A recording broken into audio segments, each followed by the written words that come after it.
Okay, here is going to be a flatting tutorial, and this is cable right here, and I'm going to try to get down to the details that you might not get in other tutorials. As you can see right here where I'm at on the right, in the layers, it's a grayscale file, which sometimes that's what you're going to get. Once you actually go to flat though, you normally will make it a RGB. So what we'll do here is, you can just go up to this guy like this. Then we can RGB it. You see it flips, and we're in the channels, obviously. If you flip back to your layers, we have just this background here. So what we're going to do is, I will normally double-click that background layer, and that takes the lock off. And then what you can do is you can hit a new layer here, and then you can drop that down so we can do our flats underneath of it. And then on this guy, click on it, and then all you have to do is set this to multiply. And what we can do is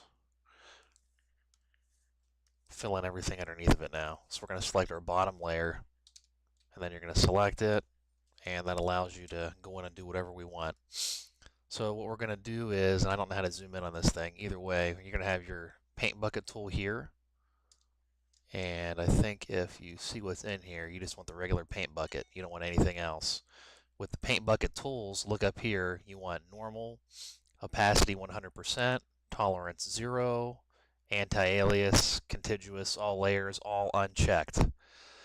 The other major tool we're going to use is going to be the lasso tool, which is right here, and I normally leave it on this version of it. There's also these guys too, usually leave it on your polygon one. And then once again up here, you want feathering set to 0, anti-alias turned off completely. You need that for a hard edge. So for the lasso, shortcut key is just L for the lasso, and then for the bucket is just G. So you get used to using L and G. And then whenever you're zooming in, you're going to do Control and Spacebar to zoom in. So I'm going to Control Spacebar in to about right there, and I'm going to hit L for my lasso. Go into another touch, and here's what I do. If you hold an Alt with the lasso, you'll see a change, and then you have the ability to just go wherever you want.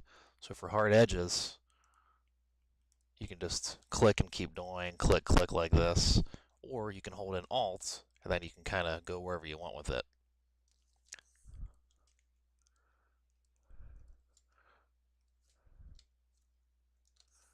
And then the better you get, you'll be able to zoom out and kind of hit it from right here, and you can tear up a lot more space faster. Once again, I'm holding Alt with that polygon tool in there. Now I don't. That's why it's a hard line, sharp line. And if you hold Shift with this, while you have that polygon lasso up there, it'll go straight down. And as long as the lines are straight down, it'll be easier. Then what I'm doing is, when I'm panning, I'm holding spacebar, and you get that little hand. Then you can slide it up. Once again, Control spacebar zooms in, Alt spacebar zooms out. And sometimes what you want to do is, when you start filling a good chunk up, you want to kind of just go like this, and then if you double click, it'll close your selection. And then the colors aren't overly important of what you're flatting with. So you select that, and you got that there. And the reason why you do that is if you spend a whole lot of time and you're going around this whole object, occasionally when you're clicking, you accidentally click, and it'll end up selecting what you don't want. Then you end up wasting tons of time.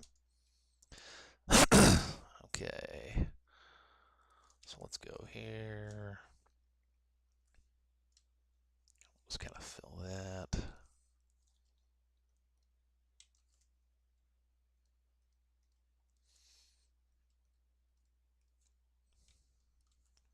Once again, I'm holding an Alt when I'm going around those edges like that. When it's a sharp edge, you just kind of point and click.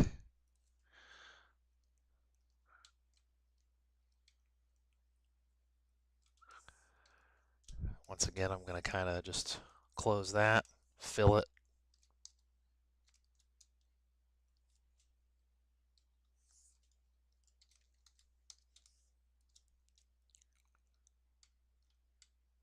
and you want to try to get inside the black line in the middle if you can.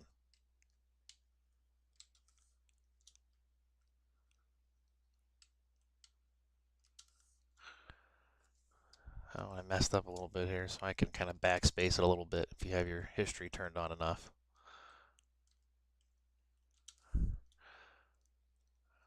Okay.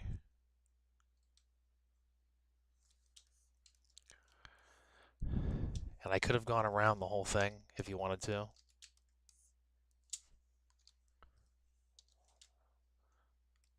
I guess I should.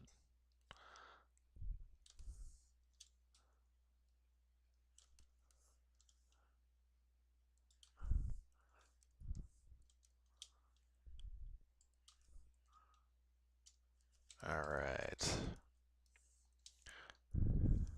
And we have pretty much the whole back part filled that we need to have filled. So what we're going to do is usually start from the background to foreground. So we'll just kind of pick a different color, different in tone compared to this. So you don't want to just choose a color here and then start coloring that. Make sure you're changing up your tones in here. So make sure if you're, using this, if you're going to go to a purple, pick something higher in brightness here so you have a different tonal value. Alright, so now we're going to separate the background from Cable himself.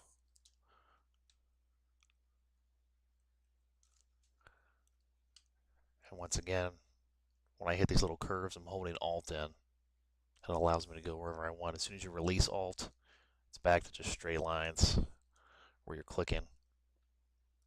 And if you're wanting to move this up, you hold in spacebar and you can pan whatever direction you need to. Alright, and we have that part broken out. Go down here. Got that.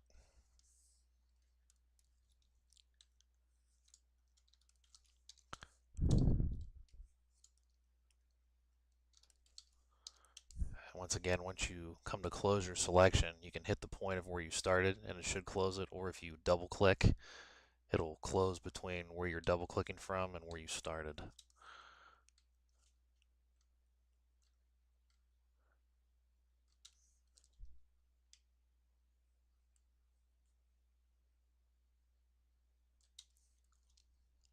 Lots of holding Alt and moving in here.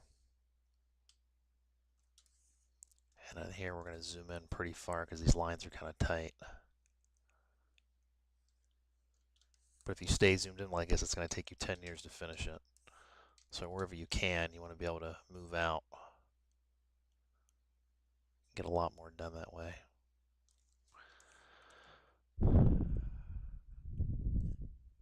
And whether you have a Cintiq or an N2OS or whatever, Bamboo can accomplish the same thing with this.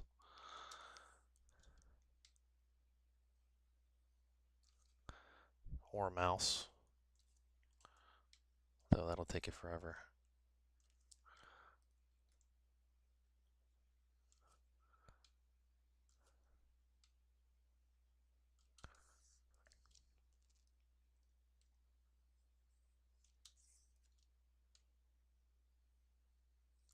Okay, now I'm going to Alt spacebar out. We're zooming out, holding just spacebar to kind of pan around, clicking around that to the original selection, double click, and fill it.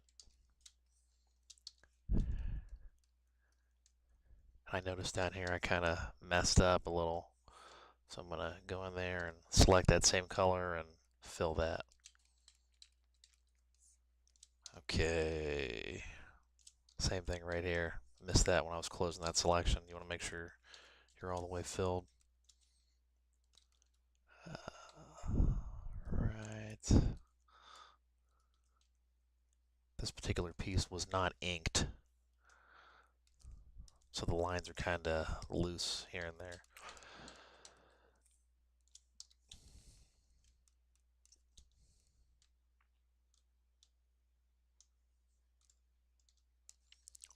Okay. And then we're just going to start breaking down pieces of him. You just want to think about it as all kind of like shapes. I'll select that, go a little darker. If you're pretty sure what colors they're going to be, you can pick them that way if you want to. As long as you have them different colors, though. It's usually the easiest way to do it. And if you have something, you know, this glove here and this glove here, make them the same color. Or if you have skin, make sure all the skin's the same color. Just make it easy for when the colorist goes to actually use it. You know, it's done the most efficient way possible. All right.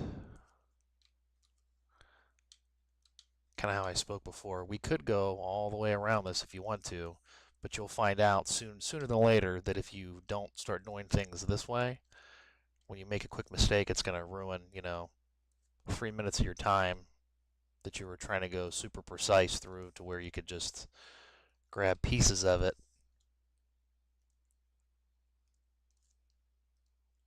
like so, and it'll save you time in the long run.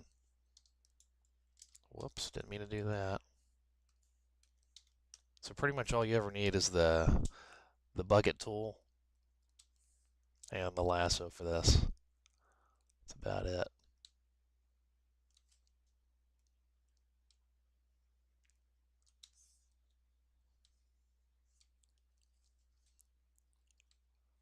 All right.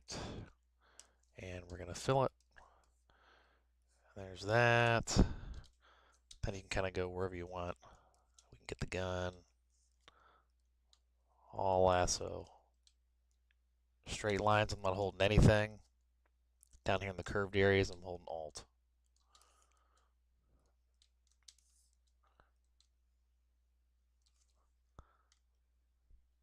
And you'll find that some of these are going to be easier to flat than others, depending on how thick the lines are.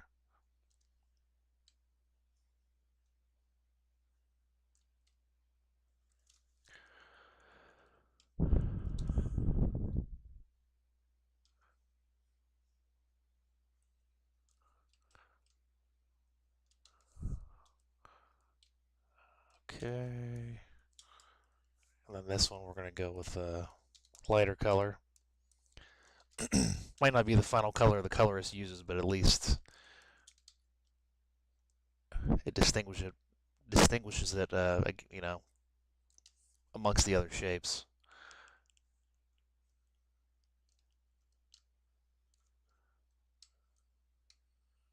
All right.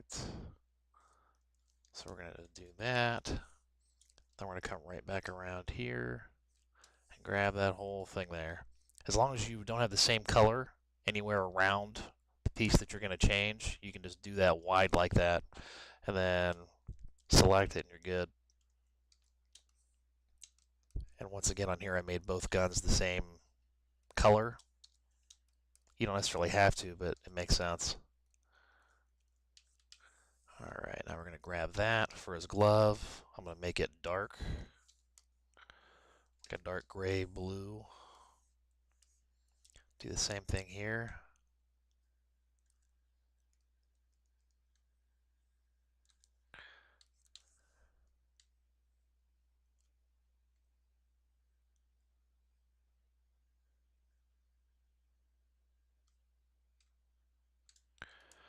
We're going to fill that in. Okay.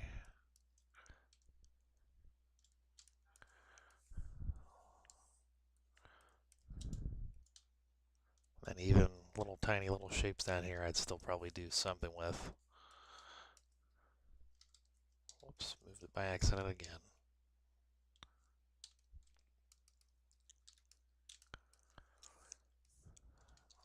Okay. And let's see. These guys might be a different color. And if you go out of the lines, like let's say I did that, not a big deal. If you have the polygon lasso tool, hold in Alt, and then you can go in there and unselect it. So it's not a big deal if you accidentally fill it like that. Not a big deal. Hold in Alt, get your minus going on, and double click it and it's gone.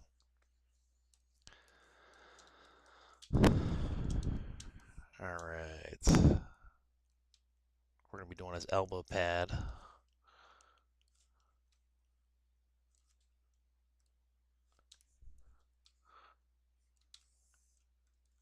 Okay.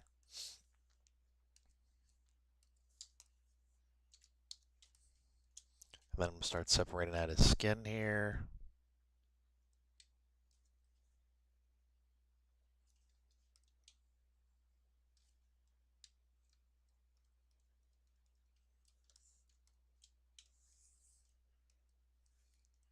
So let's find a skin-like color here. Once again, might not be the final one. Doesn't really matter. Let's get the hair.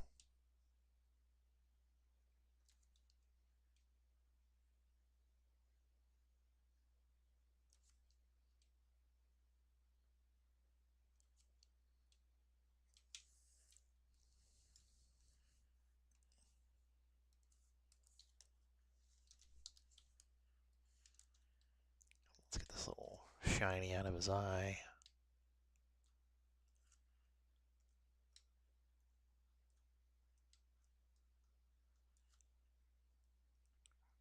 Like I said, if you're not comfortable doing it from this far out, you can always zoom in and make sure you're on it. Just put a white. And then on here, I'll probably make us another color as well.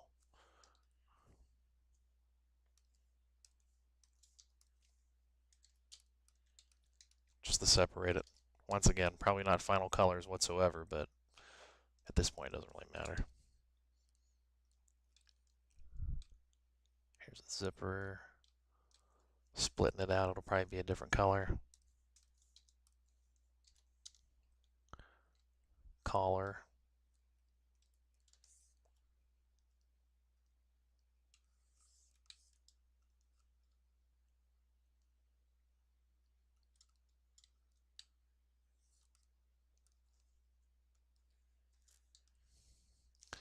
I'd have to look at cable. I don't remember what colors he had. You can always do that too. If you have reference, you can always have it set up and do it like that. I guess these are all part of it.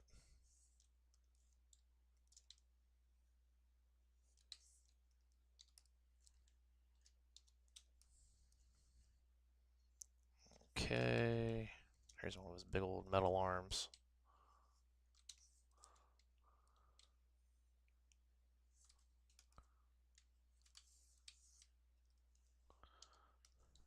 I'll do it like a bright blue kind of color. Here's his other arm. Once again, this color is completely different from this, so that you can just go right into that and it's not going to matter. Then I'm going to color pick. I'm going to use the eyedropper. I guess I forgot that that's the third tool if you want to use it. It'll pick that with eye and then hit it on there. And we're going to go back to G for the bucket. And then you're going to fill it. And it's going to give you that skin again.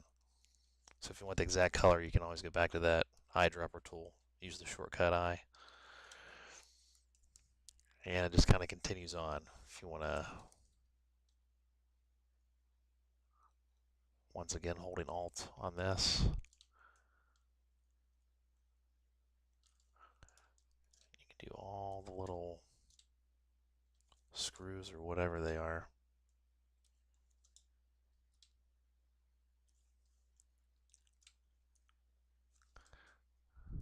And once again, fill them with the same color. Just makes it easier whenever the colors is going to go through and actually change it to whatever colors they're going to use. Might have missed the inside. We'll double check and fill it. I can see that I missed this one earlier.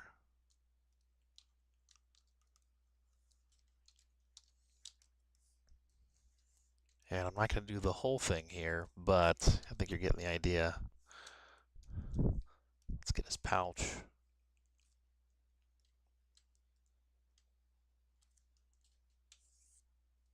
Once again, different gray than this gray, I don't have to be precise. I can just go around the edge. Then we'll go and grab a brown-like color and fill it.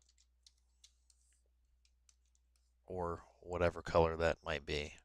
On him it might be like a dark gray, I'm not sure, but for flatting it's not going to make a difference.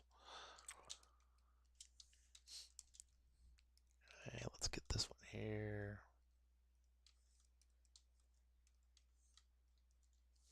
And I'll make it a different gray just in case that's a different color.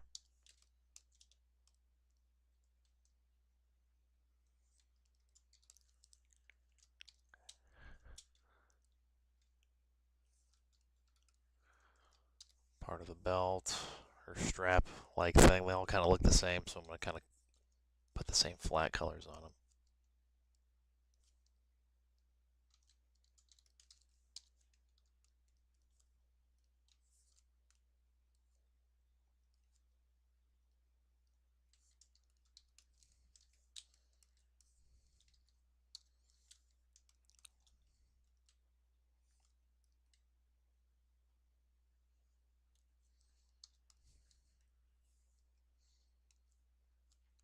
Whoops. And it's very possible that this might be a different color, I'm not sure. Real quick anyways, I'm just going to make it a darker color of that. And then keep in mind when you're looking down here, this is going to be a continuation of this up here. So once again, we'll start out from the outside, fill it, go up here and color pick that same zipper color. And then what I'm going to do is you can either use Alt and just deselect the edges and then fill it, or you could just go in here like this and just fill it. And then, I haven't been saying this, I keep forgetting, sorry, I've done it too many times. But when you select something and you don't like it or you want to undo it, you can just hold in Control and hit D, and it will deselect it for you. Whoops. Or if you wanted to, you can go out and, like if you have something selected, you can just start selecting something again and it'll take it away. Either way. I usually do Control D for some reason, I don't know why. Same thing here.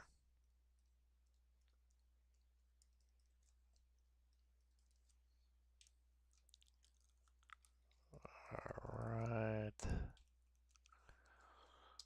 Once again, different color. With something like this, like where you can see the depth and the shadow up here,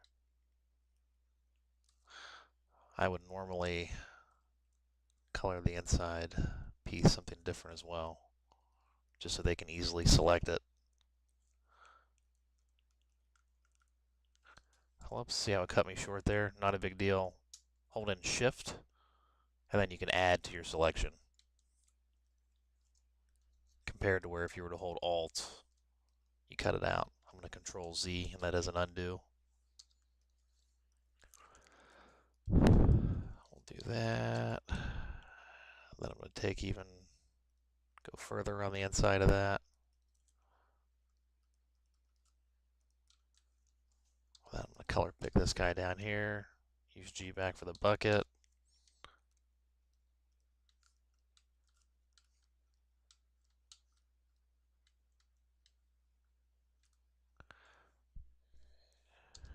And I actually selected the wrong thing. I meant to do the outside. So what you can do is color pick this dark color, and you can actually go up here to select and do inverse. And then I can hit the outside.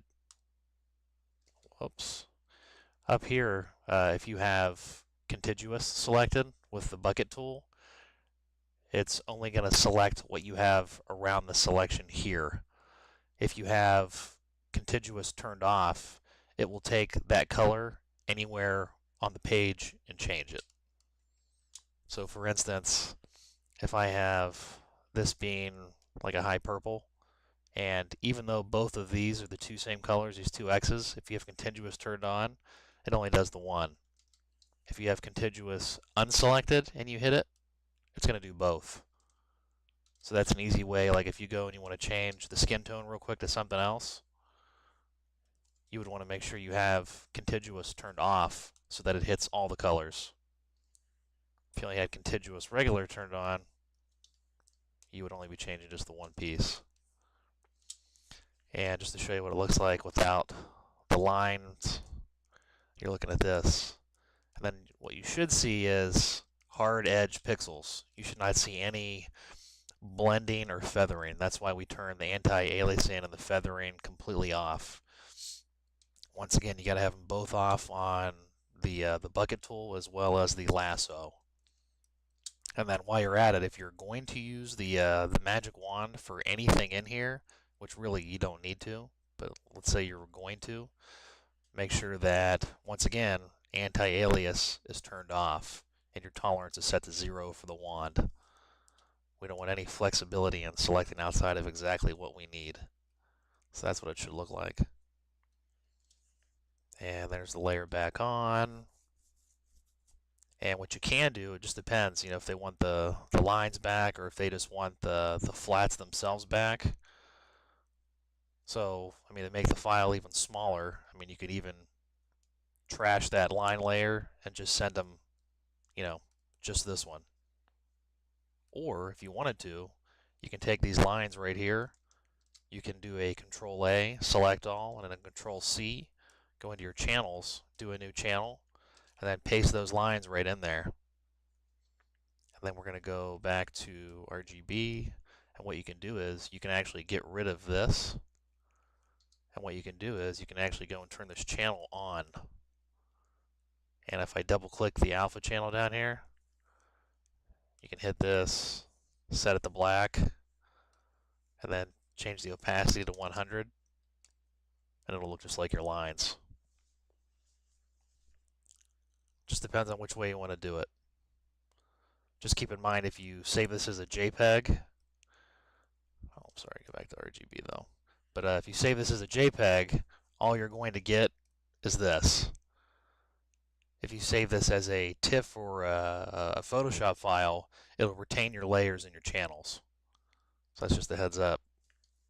All right. Hopefully that's good information. I know there's tons of these tutorials out there, but hopefully this got down to some pieces that maybe some other ones missed. Alrighty. Thanks for watching.